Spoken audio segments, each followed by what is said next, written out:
last 72 hours alone.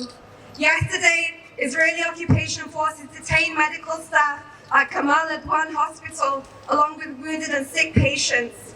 Women are reportedly being held in one of the hospital rooms without access to food or water. Kamal Adwan Hospital is in northern Gaza.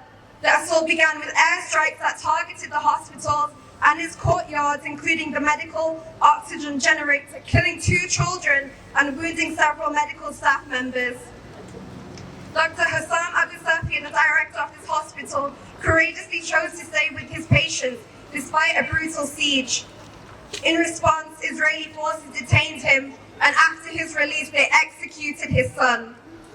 We are now 22 days into Israel's latest attack on northern Gaza, which has resulted in over 800 known fatalities so far. 2 days ago, the Israeli military hit a house.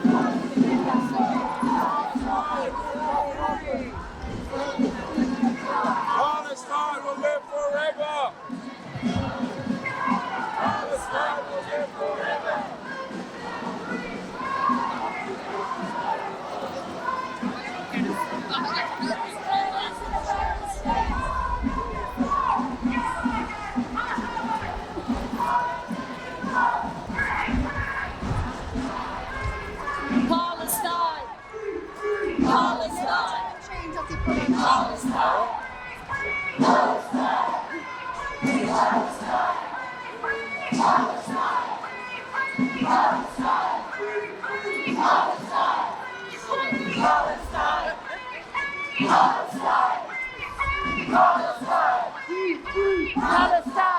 House in South Lebanon, killing at least 3 journalists and injuring others.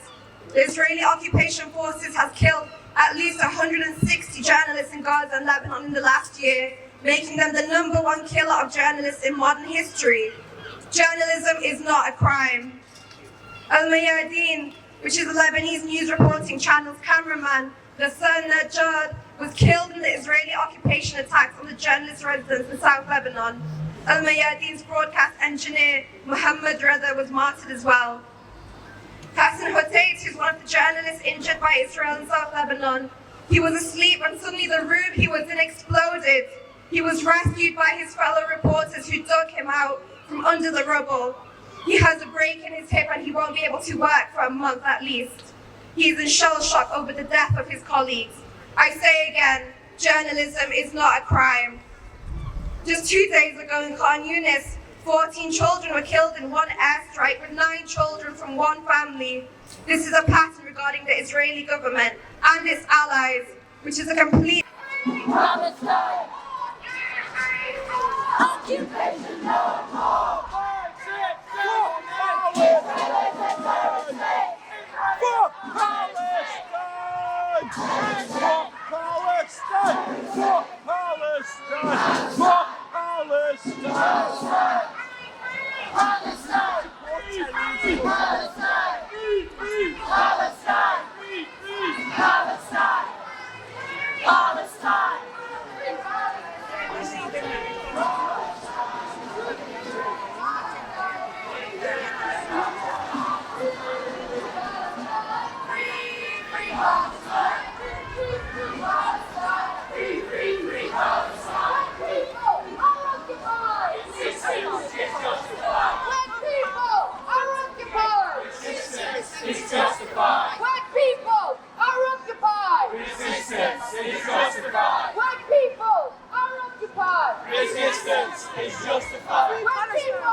Disregard for the lives of children, which continues as Palestinians of all ages still resist death and destruction through resistance and resilience. Just 3 days ago, according to the government media office, 11 children were burned alive and killed as a result of Israel's strike that targeted central Gaza City. Is Israel burning Palestinians, including children, alive, now a normal headline? And is the world fine with Israel committing a live-stream genocide? To go further back, 4 years ago was the Beirut port explosion. Shortly after this tragedy, I headed to Beirut and South Lebanon. I worked in an orphanage, a widow's refuge, as well as the camps that hosted Palestinian and Syrian refugees. Let's not forget Lebanon hosts at least 200,000 Palestinian refugees, which is the third highest amount in the world. When I left Lebanon, I kept contact with all of my colleagues, all of the children that I took care of. Recently, due to an Israeli airstrike, that contact no longer remains, as they were all killed by the occupation forces. I could stand here and give you all the fatalities and crimes that have taken place, not only since the genocide began, but before the Nakba. I could stand here and share my grief and sorrow for my Lebanese colleagues and children that are no longer with us. But Resistance is justified. My people are occupied.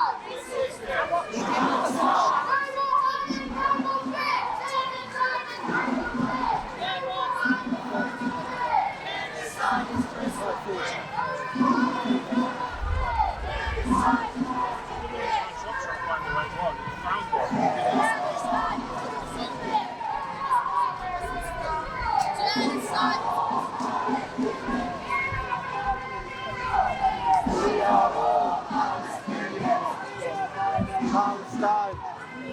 Palestine! Palestine! Palestine! Palestine!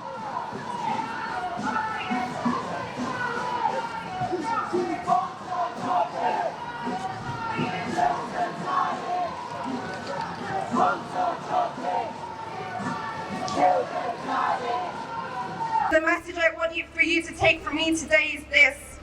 Despite the demonization from Western governments, despite all that has been suffered, the tens of thousands of Palestinians slaughtered in Gaza, the hundreds murdered in Lebanon, the persistence of colonial collaboration between Britain and Israel, despite all of this, resistance is alive, resistance is well. We still reject Zionist corruption across occupied Palestine.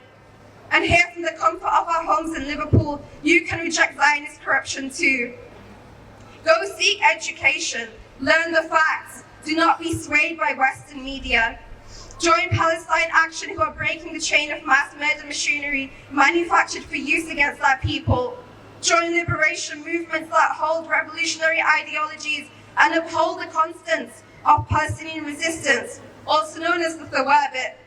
And finally, the blood of Palestinian and Lebanese martyrs and the sacrifice of all those on the front line of resistance has assuredly not been in vain, and our work is not done until Palestinian freedom floods every crevice between the Jordan River and the Mediterranean Sea. And until that day, we will resist. We will resist until we witness the freedom of Palestine from the river to the sea.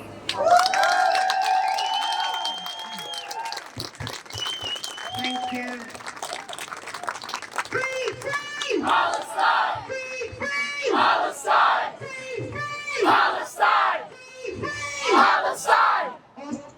Kevin Lovely has some samples of Salam Cola, which is an alternative and boycott friendly version of Coca-Cola, and it tastes the exact same. And she's amazing. It's better. Yeah, it's better. I'm sorry. Yeah. Also, reminder: if you want a placard, you can take a picture of this anytime. Coca-Cola not in my fridge. And we've got some beads here for sale if anyone wants some. They are so bracelets, sorry. Suhana, is that? It's Suhana for today. What is it? Yeah, okay. We need a call out for Stuart, so Alice is gonna say a few words about that.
Palestine!